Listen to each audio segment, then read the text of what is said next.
सोबार studio को स्वागत।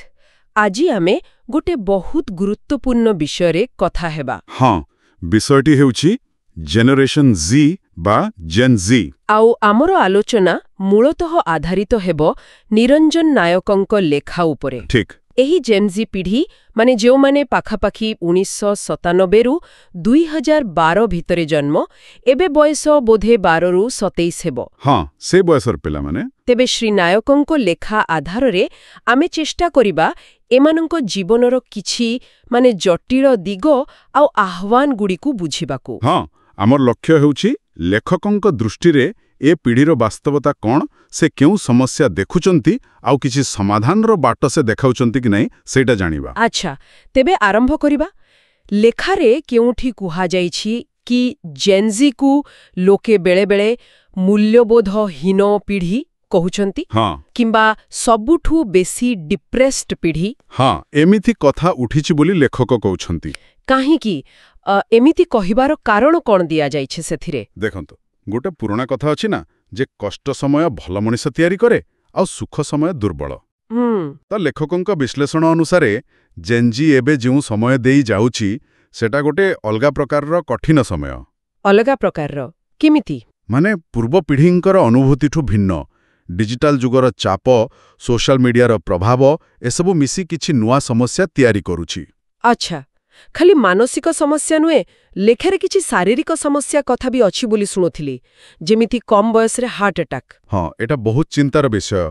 लेखारे उल्लेख अछि 15 रु 25 भितरे भी हृदघात। बापरे, आउ कोन? आउ जेमिति वयस्क लोकंक परी पोस्चर माने शरीरर भंगी, अंटा बेकबिंधा। एत्ते कम बयस रे? हाँ, आउ शीघ्र यौवन आसीजिबा किंबा बाळ झड़िबा पाचिजिबा एसबु भी लेखा हैछि। एहार कारण कोन दिया जाइछि? हाँ, लेखक किछि संभाव्य कारण दैछंती, जेमिति कि हमें व्यवहार करुथवा पानी माने कठिन पानी, हार्ड वाटर। हाँ, आउ केमिकल वाला हेयर ऑयल, जंक फूड बहुत बेसी खाइबा। जंक फूड तो सत्तरे बहुत बढ़ी जाइछि। हाँ, सेटा लेखा अनुसारे त्वचार कोलाजेन नष्ट करे।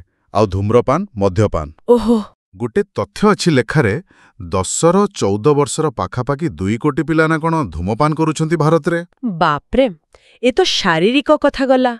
मानसिक स्वास्थ्य क्षेत्र रे भी कोन सेमिति अवस्था? हाँ, निश्चय। यूनिसेफ आउ डिलॉइट इंडियार रिपोर्ट कथा दी लेखक कहउछंती। कोन कहउछि से रिपोर्ट? सेई रिपोर्ट अनुसारे ए पीढ़ी भितरे डिप्रेशन, एंजाइटी माने उद्वेग, चाप एसबुर मात्रा बहुत बेसी। आउ गोटे बड़ कारण लेखक कहउछंती पॉर्न निशा। पॉर्न निशा? हाँ, लेखारे अछि भारत पॉर्न देखिबारे दुनियारे नंबर 3 रे अछि। अच्छा। आउ एइटा मस्तिष्क रे डोपामिन रो संतुलन बिगाड़ी दिए बोली कुहा जाउछि। डोपामिन माने सेई जो हमको खुशी लागे सेई केमिकल। बुझिले। एया छडा आउ कोन कारण दिया जाइछि मानसिक चाप पई? सोशल मीडिया कथा निश्चय थिबो। एकदम। सोशल मीडियार प्रभाव बहुत बेसी, जेमिति कि ध्यान देवार समय कमी जिबा। हाँ, सेटा बहुत सुनिबा को मिलुछि। केते कम? लेखा अनुसारे मात्र 8 सेकेंड। 8 सेकेंड बास? हाँ, आउ सबु जिनस तुरंत मिली जाऊ बोली आशा माने इंस्टेंट ग्रेटिफिकेशन। सेथिपई अधैर्य होई जाउछंती पिला माने। संपर्क गुड़िकर माने भी बदली जाउछि। किछि नुआ शब्द आसिलानी, जेमिति सिचुएशनशिप। हाँ, आउ कैजुअल सेक्स ए सबु लेखक उल्लेख करिचंती। हाँ, करिछंती। आउ इन्फ्लुएंसर्स सेमानंक कथारे पड़ी पिला माने बहुत जिनस किणुचंती।